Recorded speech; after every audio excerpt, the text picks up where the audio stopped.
There was no telling what it would take to get me out of retirement. I didn't think I'd get out of retirement, honestly. That wasn't until the other day when I got a text from my best friend back home. Jake texted me, he goes, "Bring back the Real Talk podcast." And you know what? That struck a chord at just the right time. It made my whole week, my whole month, probably my whole year. So you know what, Jake? This one's for you. Here's Real Talk. Everyone else, here's season 2. Heard about you. Didn't think you were real. Didn't think you were real. I'm real when it's useful.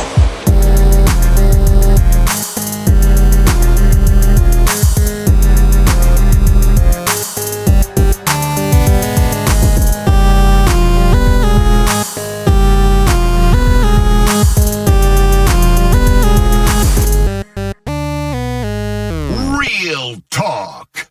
Did you hear that? That was the legendary, one and only, the voice of God, Mr. Jeff Steitzer. You real ones will recognize Mr. Steitzer from the multiplayer aspect of one of the greatest video game franchises of all time, an absolute necessity in my life, Halo. He is the voice that you hear whenever you get a medal like double kill, triple kill, among many others. I can't do it because I'm only a human, and he is Mr. Jeff Steitzer. There is no one like him. Mr. Steitzer, thank you so much for agreeing to do the intro of this unworthy podcast.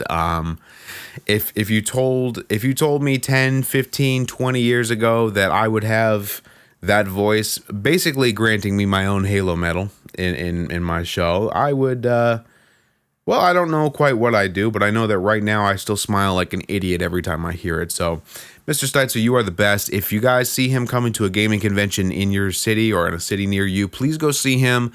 Tell him how much better off the world is with people like him in it. Thank you, Jeff. What you guys been up to? It's been a little bit, right? Been up to a lot, I hope. What notable things have happened since the last time you heard me? Can't really think of anything. There was this one thing called like a pandemic or something. COVID-19, coronavirus. Remember that? Of course you remember that. You might still have it right now. It's 2023. It ain't going away. It would have gone by now. 2020, man, that was a year to remember. I can't wait to tell my daughter about that when she's old enough to understand the gravity of the situation.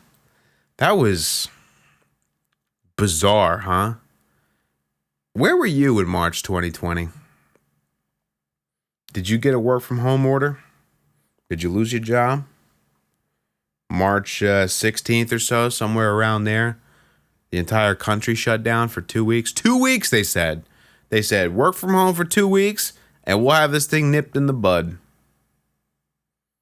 And little did we know that during those 2 weeks of being at home and locking down, that would be the lowest number of cases of COVID-19 in the entire 3 years following. We had no idea what was going on, man. In hindsight, we had no idea what this was going to turn into. It's, that was, it was scary, but in a very, in kind of a cynical way, it was kind of exciting when all that was going down. I mean, there is no vibe, no feeling that I've experienced quite like March and April of 2020. And I'm sure you might feel the same way to an extent, wherever you are, whatever you were doing at that time. I mean, dude, we locked down and we kind of just had to sit inside and watch Tiger King on Netflix, you know? Some of us learned new hobbies and others just sat inside and watched movies all the time and flatten the curve, they said. They said flatten the curve. Whatever that meant, because that was, for the foreseeable future, the lowest amount of cases of COVID-19 that we were going to get. And we wouldn't get back down to early 2020 levels of cases until about 3.5 years later. Is it bad that I kind of look back on that time and it was just, I don't know. There was something about it, man. There was something about that initial lockdown in 2020 that's just kind of, it's just kind of unforgettable, you know? Obviously a horrible situation for everyone involved, but the absolute uncertainty that filled the air with everyone was eye-opening, and I think we all felt alive a little bit and a little bit less like we were on autopilot.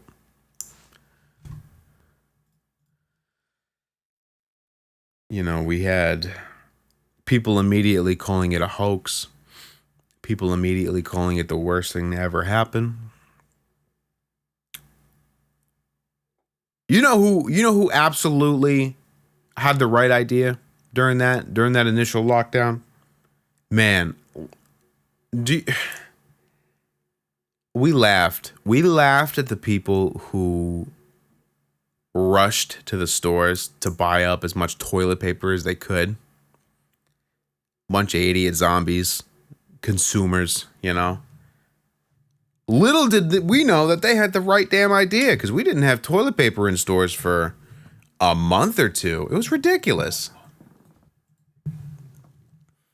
In May of 2020, I knew that there was going to be a backlog of it. I went on Amazon and I ordered the first, scalped order of 12, 16 rolls of toilet paper I could. Like, dude, it was all out. Buying toilet paper traditionally was not an option. So I went on Amazon. I bought the first one that looked legit, like just to get it going. And it was backlogged until like July. It's 2 months until I could get some rolls of toilet paper from a brand I've never even heard of. July rolled around, August rolled around. Turned out it was a scam. Just some user on Amazon was scalping toilet paper, being like, and he messaged me a couple times. He's like, "Oh, I'm sorry, you can't get through customs, blah, blah, blah, blah." I'm like, dude, it's a scam, man. I get it. I got it. There's my $30. I got it back from Amazon, but yeah, man. People were scamming for toilet paper on Amazon, and they were winning. Try explaining that to your kids now, Try explaining that you can't just go to the store and buy toilet paper. Scary times. Scary times. Hope you had a lot of Chipotle napkins. Oh, man. What the hell were we doing? Movie theaters were shutting down. Stores were closing. Fast food restaurants were drive-through only, so you had lines wrapped around the building. Grocery stores were limiting the amount of people in there. I've never had an experience quite like 2020. And you know who got my money a lot? DoorDash and Postmates. Absolutely, man. I know some people were out of a job and trying to pick up Postmates and DoorDash and Uber Eats and all that to make up the cash. And hey, I wasn't leaving the house, yeah. So I had a lot of Chipotle delivered. It was weird. It was scary. No one really knew what it was. No one really knew what COVID would do to you. There was no vaccine. Vaccine was at least a year off from there. It's just abnormal. Abnormal, completely. I ended up avoiding COVID for about 2 years, almost 2 years. The huge spike in the beginning, because 2020, March 2020, April 2020 wasn't even the worst of it. It was just when we were the most uncertain about it. The first real wave came, I think, in 2021 or maybe late 2020. First real wave came in November 2020, December 2020. And then another big wave came in March to June of 2021. Then it started to trickle down a little bit. And then a third wave came in of almost 1 million cases in August of 2021. Like, dude, let it rest already. And I thought that was a lot. And then in January of 2022, Up to 4 million new cases in one day. January 2022. There was a period in January 2022 when everybody I knew had COVID. At least this week, last week, or the next week. Everybody had it. And that's when I finally caught it. It was so unavoidable at that point. That's when I got it. Me and my fiance both got it, but our daughter didn't. So she had to go and stay with mother-in-law for a week while we got over it. I avoided COVID for almost 2 years, man. And when I finally did get it, it sucked. I had been vaccinated by that point, but it sucked. And it felt like a really bad flu, but my back hurt at the same time, which is not a symptom I was used to with a flu. My lower back was aching really bad. My fiance was telling me the same thing, and that's when we knew that we had it. A lot of crazy stories came out of COVID. I know somebody whose coworker's daughter had a friend who got COVID and ended up losing her hair because of it. This was like 2021 and or 2020. A lot of crazy things, man. A lot of crazy news stories. Highly politicized for no apparent reason. But I had coworkers and employees of mine who were telling me it was a hoax, and then they got it. You know, it's very it was divisive. It was very divisive. COVID was, you know, there were people who were just fighting it, and they were fighting the lockdowns and fighting the masks, and they wanted to go out and get their food at a restaurant without wearing a mask. And I don't know, man. I try to stay away from the political side of everything, but that's why it didn't go away, man. That's why it's still going on today. Kids couldn't go back to school. They had to switch to e-learning. Dude, I went to college. I graduated from college in 2018, and my online classes, let's put it this way, man, those were the easiest ones. Those are the easiest ones to pass. I'm going to leave it at that. So you're talking about standardized e-learning for everybody in every grade? Yeah. Can't wait to get back to school with that. It was just a whole weird dynamic, man. A lot of things popped up when COVID took off. A lot of things popped up. A lot of companies were changing the way they do business to adapt and still make that money during a pandemic. You know, what is it? Carvana? Carvana came out of nowhere. Carvana is an online service that you can buy cars with, and they'll deliver to you. Pissed me off to no extent when I saw a Carvana commercial. Like, they were like, every commercial started with, in times like these, I know times are tough. Times that are tough like these, and it's important now more than ever to, you know. But Carvana came out of nowhere, and they were like, we'll deliver a car if you want to buy it, so you don't have to go to the dealership. And they thought they were being cutesy with it, and the commercial was, now you can skip the hardest part about buying a car, which is going to the dealership, and you can order a car to be delivered to your driveway, all while staying in your sweatpants at home. And it was like a picture of a lady in like a plain t-shirt and sweatpants sipping some coffee and buying a car and getting it delivered to her house. Oh, I can stay in my sweatpants and buy a car? Well, I guess the hardest part of buying a car was getting dressed. Thanks, Carvana. I will use your service and give you money. Absolutely so smug, so ridiculous. Pissed me off to no extent. Oh my God, I used to talk about it so much when that was a thing. You can order a car in your sweatpants and it'll be delivered to your house. No leaving the house to buy a car. Buddy, Carvana. Going to the dealership is not the hardest part of buying a car. Plenty of other things we're trying to adapt. Plenty of other businesses. You know, a lot of stores went to in-store pickup.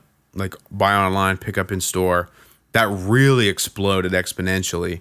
Stores that weren't even doing that before, suddenly you can buy everything online, just get it picked up in store.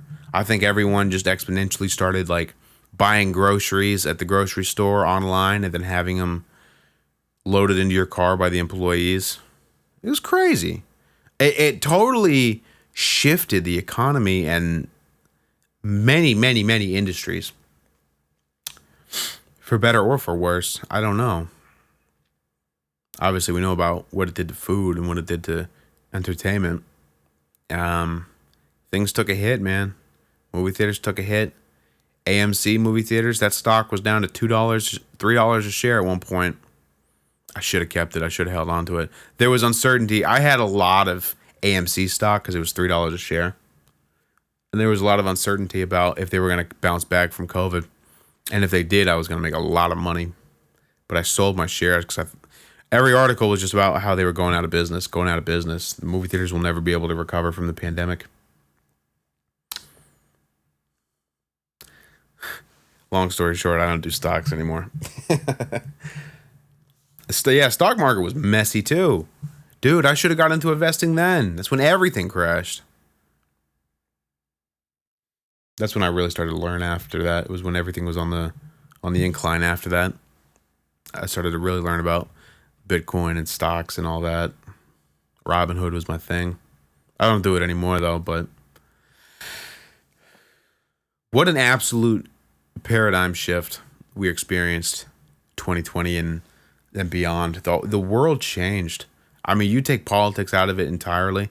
The world as we know it completely changed. Walmart used to be 24 hours and now it's not. Dude, I used to be able to go grocery shopping at 3 a.m. Can't do that anymore. Self-checkouts are more a thing now than ever. Following COVID and following the work from home movement, there was the huge, the great resignation, as some people called it, quiet quitting, as other people's called it. People just didn't want to. The boomer thing to say was people just don't want to work anymore. No, people didn't want to put up with the shit anymore for shit pay. People didn't want to put up with inconsiderate people in their face complaining that they didn't get their product on time, not wearing a mask, spreading their germs in the workplace when working from home is very possible. People learned that their jobs could be done from home, from the comfort and cleanliness of their own house, without the commute to work, without the shared workspace and shared recycled air. And so when companies did the smug thing and were like, oh, time to put your work pants back on, tell your dog bye, you got to come back to the office, wah, wah. Dude, fuck you, I'm quitting. That's bullshit. My job can be done entirely from home. Why on earth would I commute to work to share airspace in an office with people who think COVID is a hoax?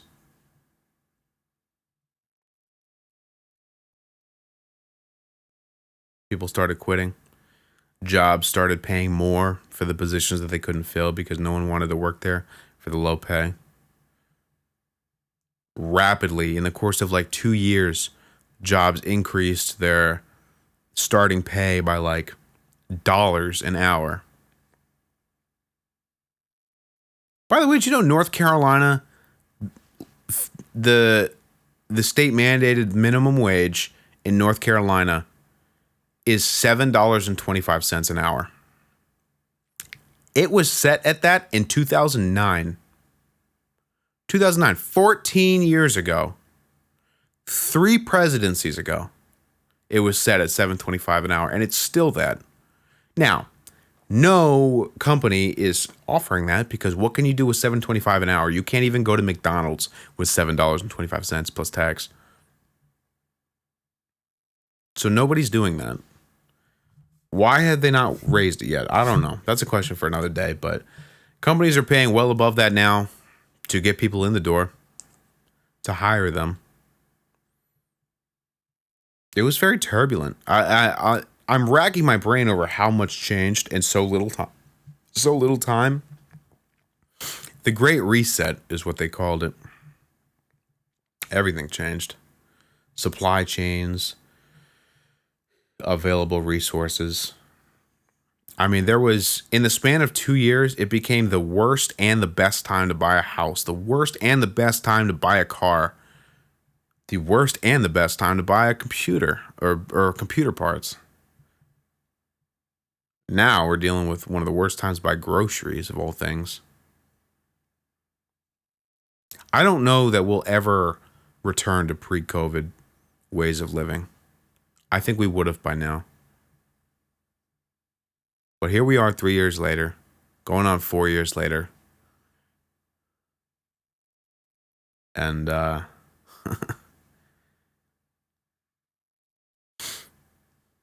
a world, man. I remember in 2020, April 2020, the roads were empty. There was like no traffic in my city for that initial 2 weeks. Like I went out to get like drive-through or something, and the road was completely empty. No one was driving anywhere. Bizarre. It felt like the apocalypse in a weird sense, like a utopian apocalypse. Where were you when that took off? I hope you're able to keep your job, at least do it from home or something. I hope you stayed safe and healthy. Where do you stand on the vaccines? Don't care. Don't want to get into it. It's not a political issue. Actually, you know what? No, there is one thing, man. I remember in the beginning of this and when the vaccines were rolling out, conspiracy theorists were talking about how they're putting a microchip in the vaccine. Oh, the vaccine is a vessel for a microchip to be implanted in your body so the government knows where you are at all times. My guy, the government knows where you are at all times. Dude, they don't need to put a chip in a vaccine. They don't need a chip in your body. You carry 2 chips minimum on you at all times. Open up your wallet. Look at every plastic credit or debit card. I guarantee there's a chip in it. Do you even know how much your phone is tracking you? I mean, even if you knew, you wouldn't believe it. You have no idea how much your phone's front-facing camera is snapping pictures of you at random times without letting you know. You don't even realize.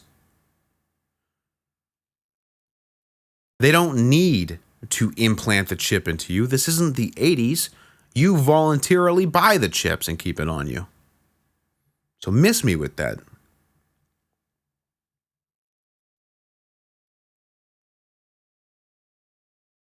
A couple years ago, I worked in retail.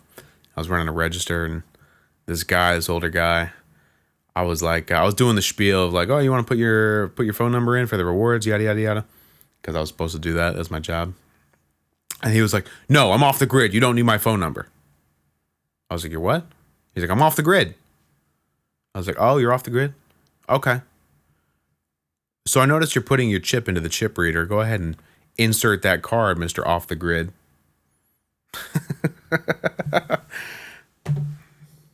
Chips, dude. You know, why would they force a chip on you when you buy it already? People talking about chips. Buying the latest iPhone. Get out of here, dude. What was I talking about? COVID. Ah, that's right. COVID sucks. COVID sucks. COVID's no joke. You know it was a joke? A lot of people's response to it. There was so much unknowing that people, I don't even think people knew how to react. Dude, one of my favorite things in 2020 was watching all the videos and looking at all the pictures of people with like the most idiotic masks you can have. Like masks, you need a mask, right? Like absolutely undisputed. Like just wear a mask, man. Even if you don't believe in that it works, common courtesy, man. But there was people wearing like the most ridiculous things in early 2020. Like I saw this video of this lady who had she went to like a convenience store, and and she had a, the paper dot, like the paper medical masks, surgical mask on. And, but the front of it, right where her mouth hole was a cut open hole. And the cashier was videoing her. He was like, hey, where'd you get that cool mask? And she's like, oh, well, it's just hard to breathe. Oh, I think I got the video right here. Yeah, COVID Karen cuts a hole in mask to breathe easier. I know you can't see it, but listen to this. So this girl's coming in with her mask on. Y'all need to see this. Hey, Joe, look at this ghetto-ass mask. Hello. How you doing? Pretty good. I need 10 on pump one, please. Where'd you get that? She has a hole in her mask that's revealing her nostrils and her mouth. And the cashier is about to ask him, where'd you get that mask? That's from. Well, since we have to wear them and it makes it harder to breathe, it just makes it a lot easier to breathe. Did you hear that? Listen. Hello. How you doing? Pretty good. I need 10 on pump one, please. Where'd you get that mask from? Well, since we have to wear them and it makes it harder to breathe, it just makes it a lot easier to breathe. Cutting it. Now, here's the important thing to remember. Okay, obviously, you have that surface level stupidity, which is the cutting the hole makes it easier to breathe, defeats the purpose. You get it, right? The joke writes itself. You cut a hole in a mask when it's supposed to keep you from breathing on other people because it's hard to breathe. The joke is there. Obviously, you know that. Let's look at the stupidity below the surface, okay? The cashier doesn't ask her what type of mask that is, why you're wearing that mask, why the mask has a hole in it. He doesn't ask her what made her decide to wear that mask. He asks her plain and simply, where did you get that mask? As if he wanted to buy it for himself. Where did you get it? She doesn't answer that question. She doesn't answer where she got it from or that she made it or anything like that. What does she say? Hello. How you doing? Pretty good. I need 10 on pump one, please. Where'd you get that mask from? Well, since we have to wear them and it makes it harder to breathe, it just makes it a lot easier to breathe. Cutting. She goes on some immediately adrenaline-fueled spiel about, well, since we have to wear them, it makes it easier to breathe. First of all, she doesn't even make a coherent sentence because she's so, worked up from the possible confrontation that she's getting. She doesn't answer where she got the mask like he asked. She goes, well, since we have to wear them and it makes it harder to breathe, it just makes it easier to breathe. Okay. Thanks. Didn't answer my question of where you got the damn mask. But that just goes to show that she had that answer in some form or another locked and loaded and ready to go if someone confronted her about it. But when someone asked her not why she chose to wear it, didn't confront her like she had imagined in the shower that morning, but asked her where she got it, she didn't have an answer prepared. So she stuttered out, oh, it just makes it easier to breathe. Like she was ready to fight at the first person who confronted her about it. And she didn't even realize that he wasn't confronting her about it. That's how ready she was to fight about it. So that just goes to show the extent to which people went out of their way to just start shit. Like he's asking you, he might genuinely agree with you. He might genuinely say, yeah, fuck these masks. I don't want to wear these masks. I want to be able to breathe. He might be on your side, lady. But because you left the house with that silly ass mask on your face, ready to start a fight, you started throwing your incoherent punches at the first person who talked to you. Little Freudian slip there. You didn't even listen to what he had asked you. You just wanted to let him know about your beliefs. You came out swinging because you expected a confrontation, because you knew that there was something inherently wrong with what you were doing. You knew that there was something controversial about what you were doing. You knew that there was a confrontation looming about the decision that you made, and you wanted to stick with that decision to wear a silly ass mask with a hole in your mouth. You knew confrontation was coming because you knew exactly what you were doing. You were trying to, quote unquote, trigger somebody. Was it worth it? You knew what you were doing. Theatrics. That's all it is. You were being dramatic. He asked you where you got it, and you immediately just tried to defend your position. Wasn't attacking your position. He asked you where you got it, but you weren't listening. You were so ready to tell this stranger you've never met before and probably will never see again about your beliefs about the mask. That pretty much sums up where we were at in terms of masks. Plenty of pictures were going around. There were people in like beekeeping suits and scuba gear at the fucking Lowe's. You know, they go shopping. They go shopping in like a snorkel and shit, like brain dead stuff.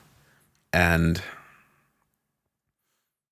one of my favorite videos is this older gentleman who was like shopping at Home Depot or something, and he had worn a mask. Like he had worn a mask like he was supposed to. And he even went a step further and wore gloves. He wore like his gardening gloves so he didn't have to touch the surface of the cart.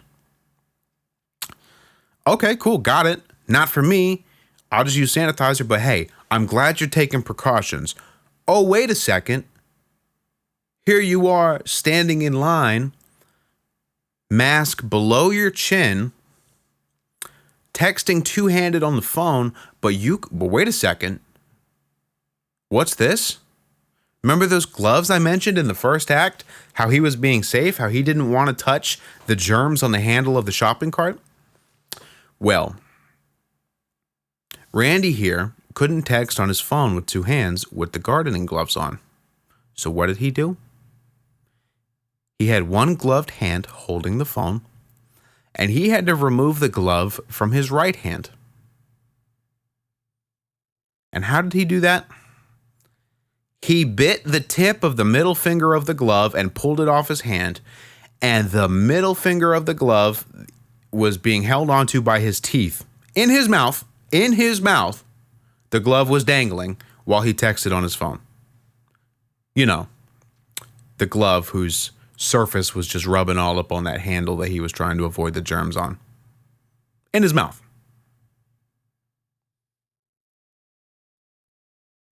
You couldn't make this shit up, man. If I was a writer on a sitcom or a parody show or something, I could not come up with some of the stuff that I was seeing. Here you go. Best and worst masks of 2020. A look back. Okay, there is a plastic water jug over his face. There's a guy with underwear over his face. Looks like a Bane mask. Hilarious. I could see his nose through the underwear, so the fabric's not thick. Glad you just wanted to wear underwear on your face in public. A gas mask. Okay, that's a little overcompensating. I don't think you need a gas mask.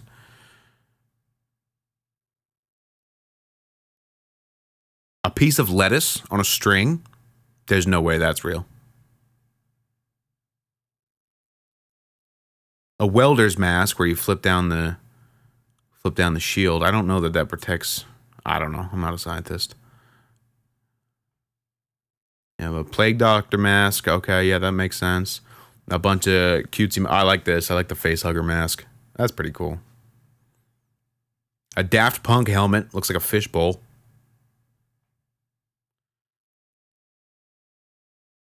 Here's another mask. It's a guy with a surgical mask with a hole cut in front of his mouth again, just so he could smoke a cigarette out of it.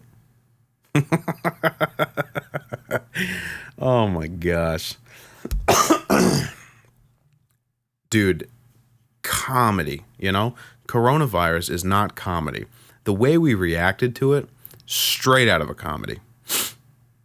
Oh, there's a dog cone that you get from the vet to keep your dog from licking his wounds. It's a plastic dog cone around his head. Unbelievable. People were acting crazy with masks. On planes, too. No one wanted to wear their mask on a plane. They're like, oh, I got it. Why can't I just... Oh, my God, guy. is it worth it? Is it worth it? Yeah, it sucks. And yeah, wearing a mask is annoying. And yeah, you're probably going to stay far enough away from people to not give them your germs or get their germs. But oh my God. Okay? A state mandated mask law. The cashier at Cracker Barrel is not imposing these laws on you. Okay? You are not fighting the system. You are fighting retail workers. Okay? You're not sticking it to the man. You're sticking it to a college kid with a part-time job. Okay? You're not sticking it to the government and the big government and whatever. You're sticking it to a flight attendant. And that's all you're sticking it to. Okay? I'm glad we don't really have to do that anymore. And it's late 2023 right now, and I still see some masks out and about, but not nearly the majority, you know.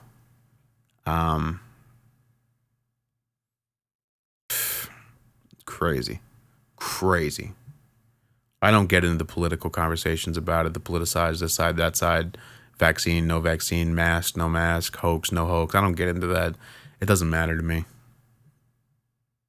I just don't want your nasty ass germs because I don't like being around people.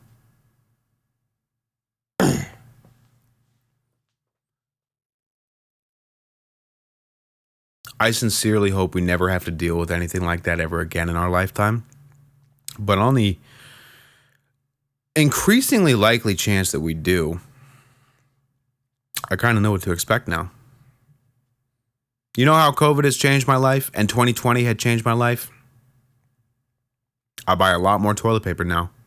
I stock up. I always have a full pack plus an active pack that we're using in the house. At a moment's notice, the store could run out of toilet paper. I buy a lot more toilet paper and a lot more water now every grocery trip because you never know when shit's going to go down. I hope that coronavirus, COVID-19, I hope it's gone in 2024. I really do. Mostly because I'm tired of it and I don't want it to be used as a weapon in the next U.S. election. But we'll see. Track record's not looking so good the last 3 years. I'm going to continue staying healthy, keep my distance from people. Been social distancing before. Going to keep social distancing after. It is what it is.